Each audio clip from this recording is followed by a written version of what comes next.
First of all, I would like to have a short intro of Eric. Obviously, everybody knows him already. So, Eric Schmidt, he's currently the executive chairman for Alphabet, formerly Google. And he came to Google in 2001, where he served as a CEO for nearly 10 years, overseeing the company's IPO in 2004 and a tremendous period of growth so far. And yeah.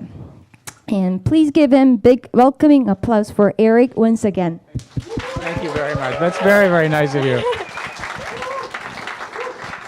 It would be an understatement to say that I love Korea. I love the people. I actually like the food. I like the energy. I like everything there is to say about Korea. I've even been to North Korea. So what can I tell you? I really, really love Korea.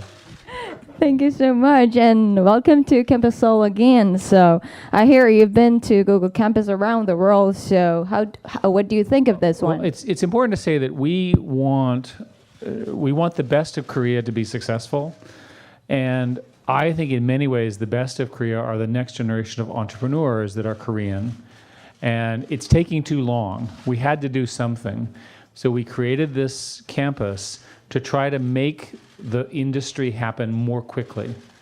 Now, I love to come to Korea for many reasons, including the fact that you're the most connected society on earth. You have realized my vision for years, so thank you very much.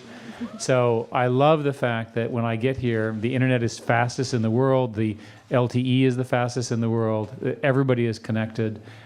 Indeed, you're addicted to the same things that I am. And so if we can't build something from that exceptional strength, then we're not doing something right. Wow. So I would like to ask related to your experience in leadership. So what made you join Google when it was just a fledgling startup, even you had a great career at Sun & Noble? And if you could go back to that moment, would you make the same decision? Thank goodness I would. My own view on life is that you should do the things that you find most interesting. And I had been running a company called Novell. We were busy selling it. I was trying to figure out what to do. And I met the two founders, Larry and Sergey, who were very young, very aggressive, very smart, very intelligent, and they argued with me at great length. And I loved that, right? Because I learned something from them. And they were 26 years old. And I was humbled by that. And I remember thinking, I want to work with them somehow. I never interviewed anywhere else. I just knew it was the right place. So a lot of people in Korea are actually really nervous about joining startups. So what did you tell them to encourage to join one like you? Life is short. Thank you. So you know, I'm now old enough to see that life does end, and that the things that you do matter, and they have different chapters of your life. I think it's important that, especially as younger people, you take risks that you would not take when you're much older. Right? It's true of me too. I don't know that I would have joined Sun today, but I did when I was 28 years old. It just made sense at the time. And so I strongly believe in taking that option early and give it a try. It's important that the culture allow you to fail, because by failing, you learn how to succeed. You don't learn from success, you learn from failure. Let's move to the M&A question. That Google's approach to acquisition has been very much about finding unique technology that would have a huge potential if given access to Google's infrastructure and platform, and also about bringing unique talent to Google. So tell us more about the strategy behind acquisition and what you generally look for in founders. And can you give us a story behind one of your favorite acquisitions? I think that most of the acquisitions that we do, and we do a few a week, are very small, and they're in lieu of hiring the engineers.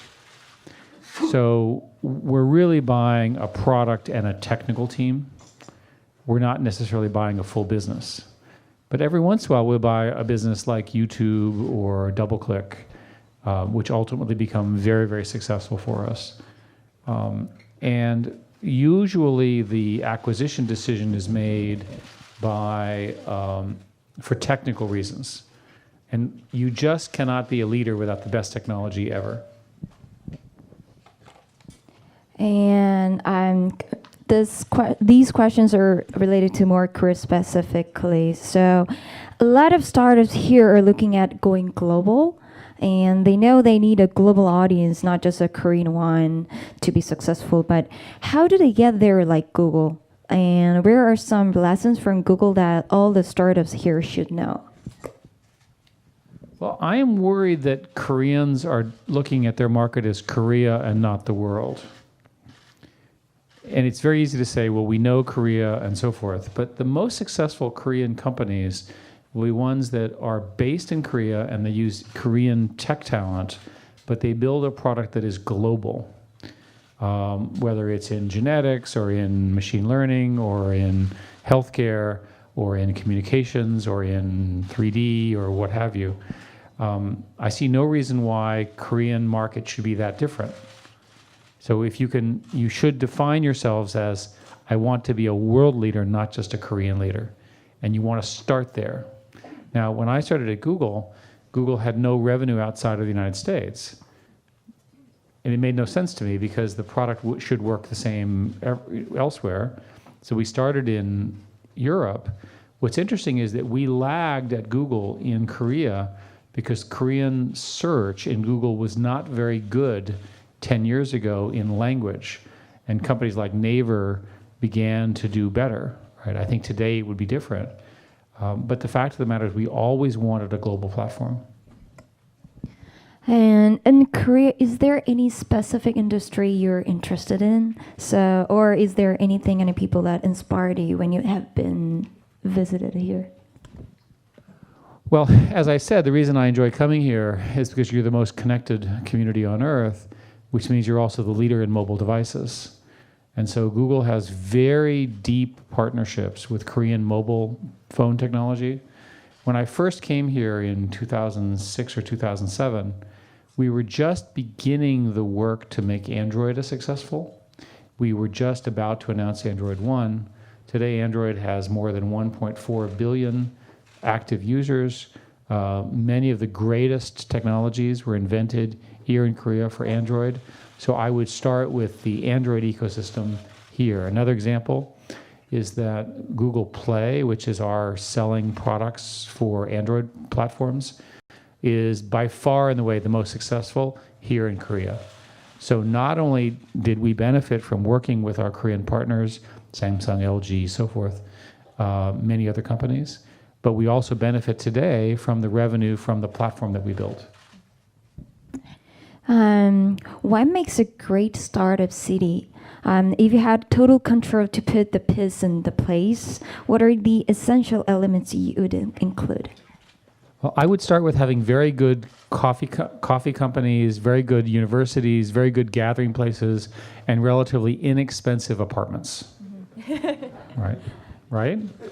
Because the goal of a startup is to have enormous performance out of low-paid people who work all day and all night, probably near an invention that came out of a university.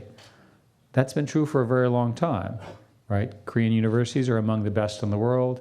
Your healthcare system is among the best of the world. Koreans live among the longest of any people in the world. There's a lot of reasons to think that if you were to do that, it would make sense. Yeah, I think that's enough on the flashes, please. Thank you. Go ahead. 조금만 플래시 자제해 주시면 감사하겠습니다. 네. Let's move on to the future side. So, what's the next big thing in technology? 5 years ago, you said that everyone should be developing mobile first. So, what are the next 5 years going to be about? Well, I've been talking about mobile first for more than 5 years. I think that's right. And I think the truth is we're seeing more and more mobile only, right? That people are now beginning to build applications for Android and iPhone because the market's so large. So I think that's the truth today. The question is what happens over the next 5 years. And I think the next is going to be the application of machine learning technology across every industry. So I'll give you a simple example. It's easy to understand. In the last few years, computer vision has gotten better than human vision. Pretty good. Computers can see better than we can. So why are you driving a car again? Why is the computer not driving the car with you watching the computer?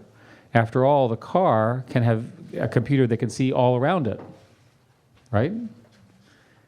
And it should be able to make a decision more quickly than you can, especially if you're not drunk, right? And if you're not tired. So computer vision allows the self-driving car. Makes sense. Well, let's look at imaging. Everyone here in the room has had an X-ray. Everyone here has had a radiological exam of some kind.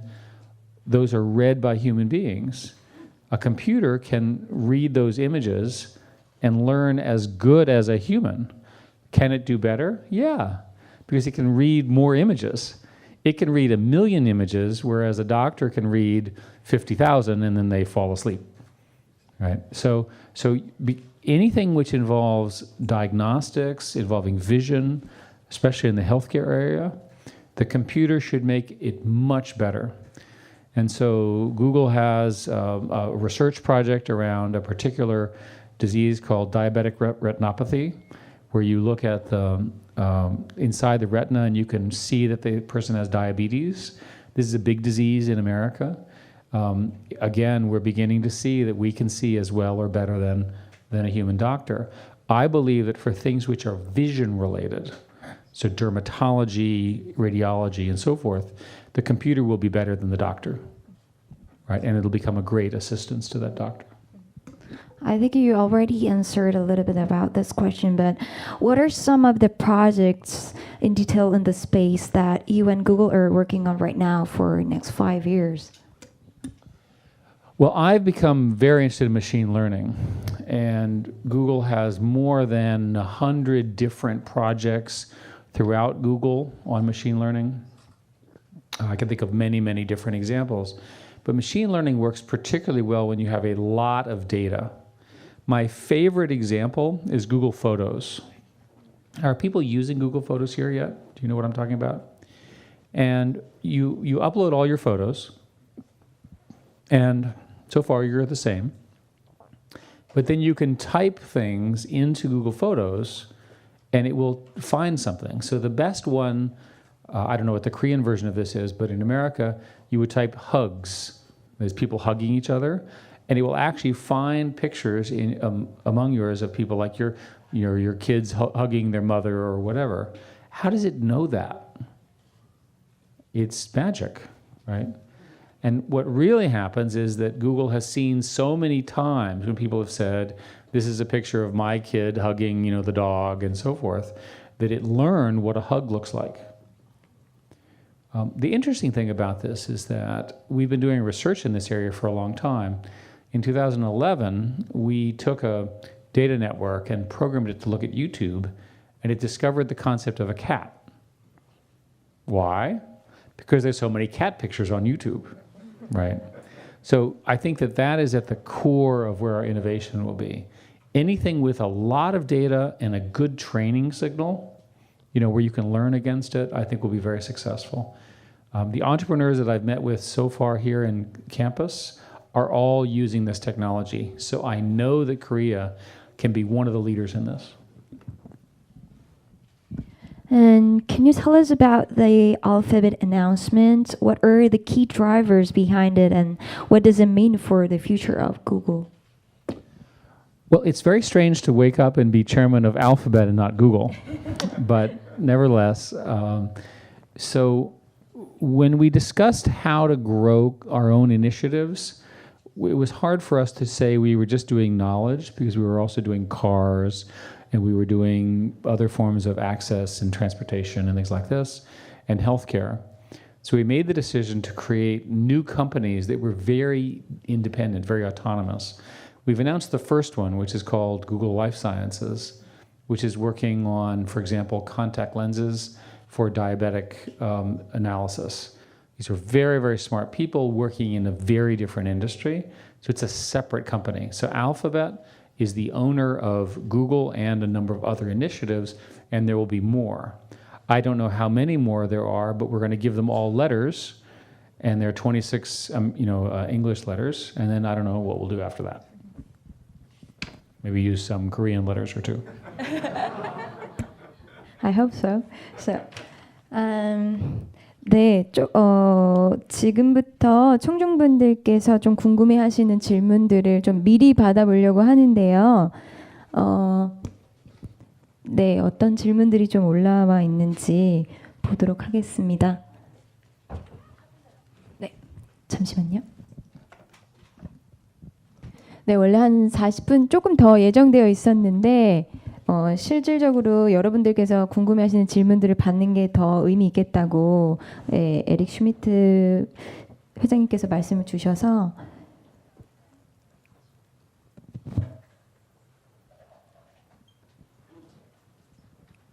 죄송합니다.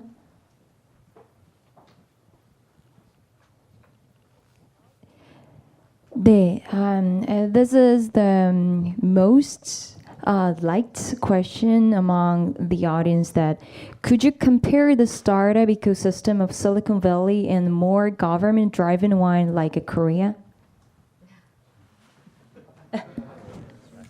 So the thing that is that's distinguishes Silicon Valley is how big it is.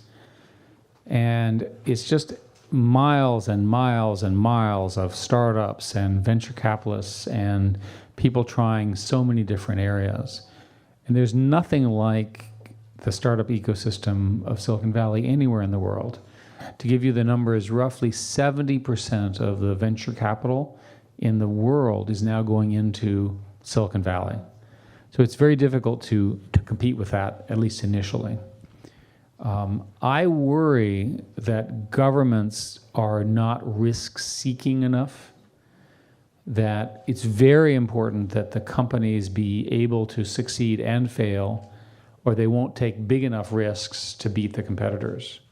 So I always encourage, if a government wants to help, create a private group and let them make mistakes, learn, and so forth. It's important that governments do the right thing. So they have to allow for failure, they have to encourage tax beneficial for investments and those kinds of things. And obviously governments need to fund education, which in Korea, everyone understands the value of education. But I worry that a government-sponsored approach won't take enough risk. The most likely question is change it. So what kind of advice would 60 years old Eric Schmidt give it to 25 years old Eric Schmidt? So younger yourself. That's a very good question. It's important to remember that, I'll say it a different way. I remember now how intensely when I was 25, I understood everything. And I miss that, right? In the sense that as a graduate student, I knew everything, you know. I was so sure and absolutely sure, and I was a computer scientist and I was working so hard and I worked every day and I was so deeply involved in everything. And I feel like that is probably the biggest piece of success. It's so competitive now in the world that if I were 25, I would say pick one area but know it the way I thought I knew everything when I was 25, right? Which means a lot of work and a lot of late nights and so forth. It was a magical time. When I was 25, I worked at Xerox PARC, which is where much of this technology was invented. I went back to see the gentleman who was my boss, who is now retired, and we were talking about that period of time. He seemed impossibly old at 40. You know, for my young eyes, but the things that Xerox and Bell Labs did became the research that created the devices that we all use today. So in my lifetime, very small groups have been able to completely change the world. And I would assume that there are 25-year-olds in this room today who will be able to say that 35 years later.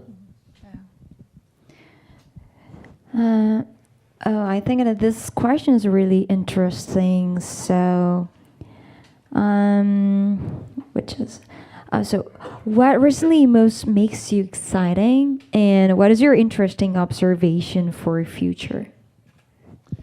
About what things? I don't know. They mentioned just like future. So let's talk a little bit about what the future is going to be like. So let me suggest, for example, that in the next 10 to 20 years, we're still going to have countries, we're still going to have conflict, there's still going to be problems in the Middle East, there's still be problems of inequality. But it's also true that the rise of a global middle class, especially in Asia, given another billion and a half who will become middle class from poverty, will create huge markets, huge economic growth, and huge gains from a wealth perspective around the world. And to me, that's the greatest calling, is to improve the lives of 1 billion people instead of just yourself and your family. So when you start going through what do those people need, well, they need everything. Better education, better safety, better communications, better government, better food, so forth. So there's so many things for us to work on for that emergent population. And so much of the next 10 to 20 years will be broadly in Asia, much of it in China, Indonesia, countries like that, and then of course in South Asia, in India and the Indian subcontinent, just because the numbers are so vast. And these are people who want the same things that Koreans did. And you all are young enough, you don't remember that in your own country, your grandparents were very, very poor. Right? Your grandparents remember it, but you don't. So the Korean success story, right, 6-7% GDP growth over 30 or 40 years, which what China is now going through and slowing, Korea is slowing as well, is an enormous asset. Mm-hmm. So my first comment would be I would focus on that kind of economic prosperity lifts everybody, right? There are plenty of problems. But in order to do that, you have to open up your government, you have to be fair to your citizens, you have to treat women well, you have to allow for entrepreneurs, you have to have proper criminal procedures, you have to have free speech to some degree. You have to, the globalization drives better environments. That's my first point. My second point is that the technological revolution is accelerating during that period. So what happened in my now 40 years of doing this, is a relatively small group of people, of which I'm proud to be part of, created an industry that you've now joined, much later than me. But there's so many more of you, so that means there's so many more inventors, so many more ideas. And so the people who say, oh, everything's been discovered, and they're just completely wrong. I would say that they were at the beginning of a huge improvement because of machine learning, cloud computing, connectivity, and so forth. And much of that will be in genetics and healthcare and in things that matter to everybody.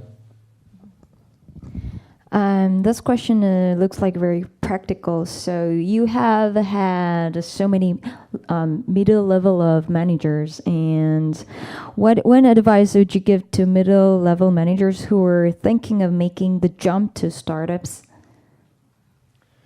Well, in general, as you get older, it's harder and harder to make that jump. For many, many reasons which people can think about. But a lot of it depends on whether you're happy doing what you're doing now. Because fundamentally, your life is short enough that you want to be happy. So if you're happy what you're doing, I would suggest you stay put. And if the organization is not giving you the things that you want, or you have an idea, then I would encourage you to jump. Right? The world changes because people had courage, they took risks.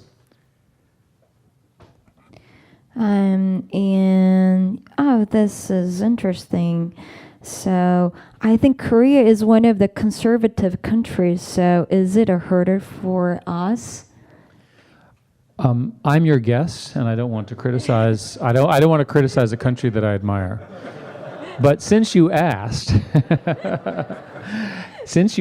I would suggest some areas that I would encourage are that the more entrepreneurship, a broader spectrum of economic growth across your society, more flexible government policies, and more inclusion of women in the workplace would be advantageous to economic growth and success here in Korea. And this is also, maybe it is a hard question for you to pick up just one answer, but what is the most interesting item so far and also potential interesting startups? You never, you know, in Korea or in general? In general. I was going to say yours. Thank you. No, you never know which one is going to be the next one. When I first met Travis and we talked about investing in Uber, and we invested in Uber, I thought, you know, good idea. Today, Uber is the next one, right? So it was Google, and then it was Facebook, and now it's Uber. And Uber has a towering valuation, and I should say to everyone that Google is a significant investor in Uber. So we're very happy about that. So I would tell you that there's going to be one after Uber, and we don't necessarily know what it will be, but there's always another one, right? And you should all wish that you'd founded Uber, but Travis did, right? And Uber is interesting because, and I like to use Uber as an example, because it's a product that was enabled by the smartphone and Google Maps. Thank you very much. Right? Uber exists because of Google Maps and the smartphone, which was Apple and Android. And of course, they've done a little work on top of it, right? And by the way, that narrative is how the next one will happen. So perhaps entrepreneurs here in this room will build something on top of Google, Apple, and maybe even Uber, right? And create another one. It's always been true. It will continue to be true. Which mobile games do you play, Eric? What have I recently played? I think I'm too jet lagged to answer that question. So let's get with that. And then, wow, are you happy now? Yes. Yes, because I'm in Korea. Thank you. No, as I said, if you look at what is happening around us, you should be very happy. One of the things that I do in America, and Americans are always complaining. Do people in Korea complain or not? Never. Koreans never complain. Okay, well, in America, look, John said that they never complain, and he's right. But in America, everybody complains all the time, right? And so my attitude is, when you compare what we have been able to create in the Western world, in Korea, and so forth, it's remarkable, right? In terms of safety, the quality of your life, the education for your family and your children. Another ad for Korea is, look at the commitment to education in this country, right? Thank goodness for the Korean moms, right? Pushing and pushing and pushing and pushing, right? Sorry. But the fact of the matter is that is a huge weapon here in this country. And I think every other country should try to understand the commitment that Korea has to education. And why do I say this? Because computers are getting smarter, and they're going to take jobs, if you will, from people who do repetitive jobs. It's been true for a long time, right? But Korea has managed to build an industrial state, right, where your only solution is to be smarter in the way you work, especially with the rise of China. So look at the quality of your steel building industry. Look at the quality of K-pop, right? Who would have thought that K-pop would dominate all of the media throughout Asia, right? Just better quality work. Thank you, Mom. And here is a question that There's always a lot of talk about entrepreneurship for techie and engineers, but how about those not in those groups? How do we become entrepreneurs? So I think that he or she is a non-engineer to be an entrepreneur. So. Well, Jonathan Rosenberg and I wrote a book about all of this called How Google Works. Easy title to remember. And one of the things that we concluded was that in a globalized market, what really matters is the product. So if you're not a tech person and you have a good product idea, I would encourage you to be an entrepreneur. It's very difficult to be an entrepreneur in today's society without a good product, because products define so much of the economic growth. But having said that, I want to encourage entrepreneurship of every form, in government, in education, in nonprofits, and so forth, because that's how change happens. And again, since you asked earlier about Korea, Korea is largely dominated by a relatively small number of large firms. I would also like to see a very large ecosystem of smaller firms that are growing and changing and putting pressure on those larger firms that the government encourages as well. Oh, I think this is an interesting question that if you were given $5,000 and a laptop and had no previous network in the US, what would you do? And advice for newcomers to building their careers and opportunities. Well, my answer is actually pretty clear, since you asked me about being 25. When I was 25, I was a very good programmer. And what I would do today with my $5,000 is I would download all the machine learning software. I would figure out a database problem that was interesting, and I would come up with an algorithm that would solve a new problem. Although I could not run the entire company from my $5,000 in a laptop, I could certainly design, I could personally write the software to do that. That's how easy this is, and then I would run around and try to get funding. Now I start receive some on-site live question that who is Matthew, that because he asked me to have some question in person. So, okay. So my question is that I know that you're one of the most recognizable men in the world, but I also know about your early on failures. And what are some of the foundations that made you keep staying? Well, first place, I think I've been pretty lucky. So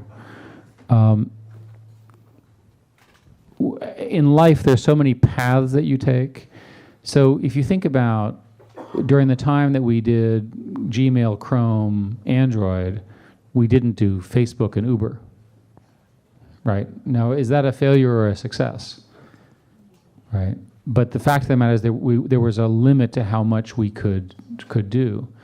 I will tell you that every mistake I've made has been traced, and I've made plenty, has been traced to the fact that I didn't think about a 5-year vision. So I didn't sit there and think, well, what it will be like in 5 years, how much cheaper, how many more people, and write down and do the math, which I can certainly do. I just didn't do it, right? So I didn't foresee the rapid I did not foresee the rapid improvements in cost until a while ago. I didn't foresee the rapid rise of the iPhone until a while ago. I was on the board of Apple when they introduced iPhone, and not even I saw that, right? Think about it. Think about how recently the app revolution has occurred. So when I go back and I think, in hindsight, in each of these cases, I should have been able to see it quicker and acted even quicker. So I would encourage, as a piece of advice, to ask the 5-year question. So here we are in Korea. What will the country be like in 5 years? You'll be 5 years older. You'll still be here. You'll be more successful as an entrepreneur. How much faster will the networks be? How much better will the games be? How much bigger will the healthcare be? How much more globally integrated will the world will be? Right? I think it's pretty predictable today that you can figure that out. And I think if you think about it long enough, you can probably identify some very large industries here in Korea that you could do. Well, thank you for your answer, and you look better in person. 혹시 현장에서 질문 바로 하실 분 계신가요?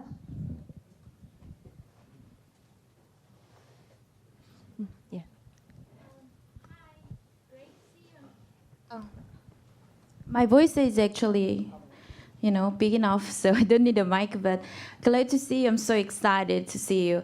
I have a lot of ideas to start the new ventures, but I want to hear from you. What would be the very verification, part that when somebody starts the new business, what would be the most important part that the person verify with the market? What would be the most important thing to keep in mind to start a new business? Well, I always start by thinking, can you recruit people to your vision? So I mentioned earlier, I went to see my old boss who's retired from Xerox, and I said, well, how did you pull off, I was just very young, how did you pull off, this is the gentleman who funded the internet and invented the personal computer idea before everybody else. How did you do it? And he said, well, what I did is I would go to people and I would sell the dream. And if they didn't get it, I'd move to the next person, right? So the first thing I would do is I would figure out if your idea is good enough that you can recruit other people, which I call sell the dream. I want you to just sell the dream. And if everyone says, oh my God, that's a great idea, but I'm not going to come work for you. Very Korean, right? Everyone's very polite here. Oh, wonderful, yes. And they don't do anything, that's a bad sign. Okay. That's a good advice. Thanks a lot. Yeah, I so- have a clear idea now. Yeah, so that'll be a good test. So spend the next 3 months trying to get a couple people to work with you on this idea. When they all say no, try a different one. Right. And it's okay to keep trying. Using Travis as an example, he had a number of companies which went bankrupt before he founded Uber. Phenomenal success. Yeah, nobody can success alone. So thank you for your advice. Thanks. 네, 다음 질문 받겠습니다. 네, 저쪽 여자분.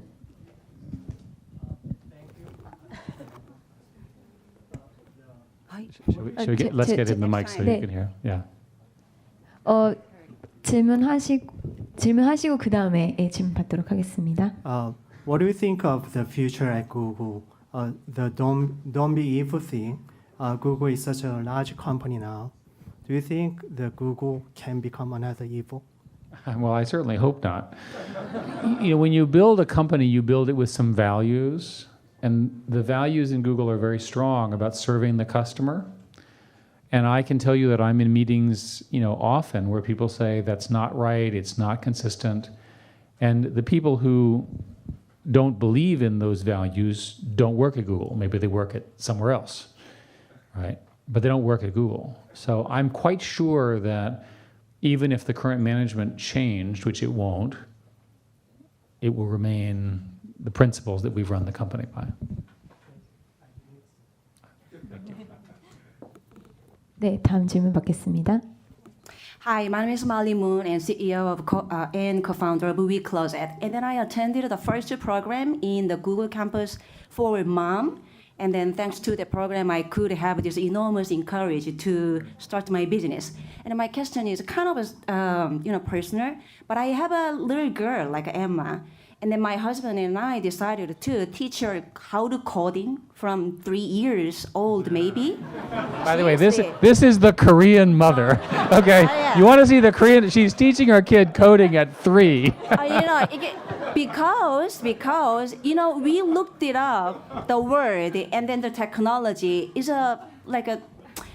it could be a tool for my little girl to live the life in the future. When you think about the future, and then now I'm a co-founder, but I'm seriously having the difficulty to find out the CTO, the technology guy, because even if you have a great idea, I think I can change the world, but if you need essentially somebody else's help, and then I was thinking that perhaps I would make my girl being very much sustainable, right? So and then I heard a lot of things about the education's futures and the government's support, and then personally to your question, saying that would you encourage your children or your grandchildren to learn how to code? When I heard that Bill Gates, he gave some limited time in terms of using the laptops or tablet for their kids. So what it could be, your insight about how the future educational area in the world with the technology. Well, I would hope that your CTO could be a woman as well as a man. I wish. I'm looking for it. I'm looking. So 3 is a little young, but we're seeing a lot of results in boys and girls programming as young as 8 and 9. And we're beginning to see by 10, they can program significant programs, especially ones that are visual and have a game component. So it looks to me like we know that, it may be earlier, but we know that by 8 or 9 or 10, the basic programming skills, organizational, causing an action, invoking something to make something happen, not only do they learn it, but they enjoy it, right? And I think partly it's because of a sense of building something. So when I was 15, I was first a programmer, and there were no kids my age as programmers. My father was smart enough to get me a time-sharing terminal, and I rewrote all the software for the group because I enjoyed it and because I was bored and I was a bored teenager, and it kept me home, I guess. I guess my parents thought that was good. So from my perspective, I think early exposure to programming, especially visual programming for children, is a great idea. With respect to hiring people, all success comes from teams, and you're not going to be successful without building a culture of success. And the best way you can do that is by hiring the smartest people you can, men and women, here in Korea, and try to get them to come from other countries as well. There are plenty of smart people in this country, so it's more a question of selling the idea and making it happen. I'm not worried about the rest. 네, 다음 질문 받겠습니다. 네, 여기 남자분. 네. Welcome to Korea. I believe that speech recognition problem actually solved. I think I have some method to solve the problem, but I can't make funding in Korea, make team in Korea. It's nearly impossible for me. So how can I contact Google and can make a relation? And Well, as I said, the gentleman is right in front of you. John, please introduce yourself. Stand up, bow. Thank you. Okay. 네, 감사합니다. 좀 멀리 계신 분들 질문도 받아야 될 것 같아서 저쪽 여자분, 네, 받겠습니다.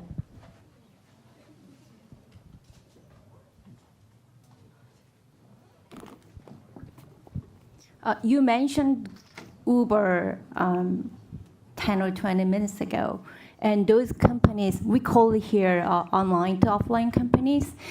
Those companies are a little different in that it involves many layers of regulations and labor issues. And Uber or HomeJoy and many those typed online to offline or offline to online companies involve part-time jobs, the contractors, and that is a very challenging issue that many only technology-based companies can solve. So I was wondering if you or Google were in a shoe of those startups, then what would be your recommendation or advice to solve or face those difficult challenges? I understand your question. There are industries where the government's rules are very anti-innovation. And there's a number of things you can do. The first is you can compare what happens in other countries and explain to the government here that it's not right, it's not best of breed. That's one path. Another one is that you can try to build the company and run into lawsuits and fights with the government. Indeed, using Uber has been sued its way throughout the United States. throughout Europe, and I don't think Uber is operating very well in Korea right now. So again, it's very controversial, and that's a tough path, but it's possible. And then the third is to work on something else and wait for the regulations to improve. But I am a strong believer that as people see the benefit of the new innovation globally, it will become available globally. So yes, there are rules that don't allow something, but overall, human progress occurs because people say, I want more choices. Why won't my government give me better food, better education, more choices, more ways of conducting my life? And Korea is a very sophisticated place, and I'm sure Koreans will insist on that. 시간 관계상 딱 마지막 질문 하나만 받도록 하겠습니다. 네, 짧게 질문 부탁드립니다. 네, 여기 앞에 계신 여자분. 네.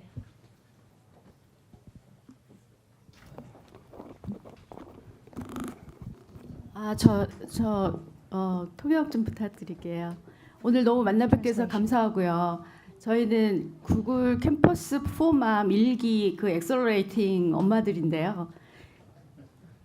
그 영유아를 위한 그러니까 36개월 이하의 그 아기들을 가진 엄마들이 집에서 있으면은 막 너무 우울하고 그 아이들에 매여서 아무것도 못한 그런 상황인데요. 저희가 워크 앤 플레이라고 지금 그런 걸 기획하고 있어요. 그래서 그런 어떤 구글 안에서 영유아 맘이 같이 일할 수 있는 그런 공간을 좀 이렇게 지원해 주실 수 있는지 좀 투자도 하시고 같이 엄마를 행복한 엄마로 만들어 주시는 그런 지원을 좀 부탁드리는데 가능하신지. Do you have any plan to support mom to work here Google campus because she is one of the member of the Google Mom campus. So to raise the kids here and work simultaneously. So I believe so. Do you want to, John? Do you want to actually let's give John a mic and let you answer. Let's have you answer in Korean.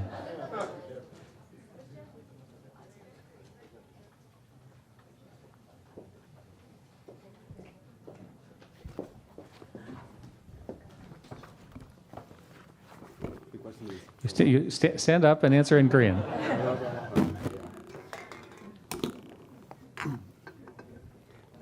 No, I think we have in Google Korea actually many moms who are working. Some of them actually who spend a lot of the time, whether it's in the engineering area or whether it's in the business area, working out of the home. So I think although we don't necessarily have daycare facilities in Google Korea, I think we're promoting diversity. The most interesting statistic is actually 50% of the employees, non-engineering employees, are actually women. So we hope to promote diversity further in Korea. Thank you. 네, 시간 관계상 질문을 여기서 좀 맞춰야 될 것 같아서요. 더 질문을 받지 못한 점은 좀 양해 부탁드립니다. Our time here has gone really fast, so yeah. Well, thank you all. This has been great fun. As I said, what's not to like about Korea? Look at this energy and the enthusiasm of your audience here. Guaranteed success. As a closing, I prepared some fun 3 last questions. So fill in the blanks with one word or one phrase, please. So the next big company will likely come from Korea. And the best advice I could give an entrepreneur would be? Life is short. Do it now. 3 words I would use to describe the entrepreneur journey are?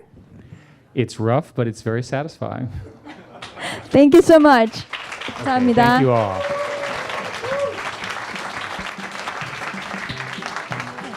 저희 셀피를 다 같이 찍으려고 하니까 자리에 앉아주시면 저희가 여기 좀 다 같이 담도록 하겠습니다. We have a selfie time with all of the audience. Okay, how does that work?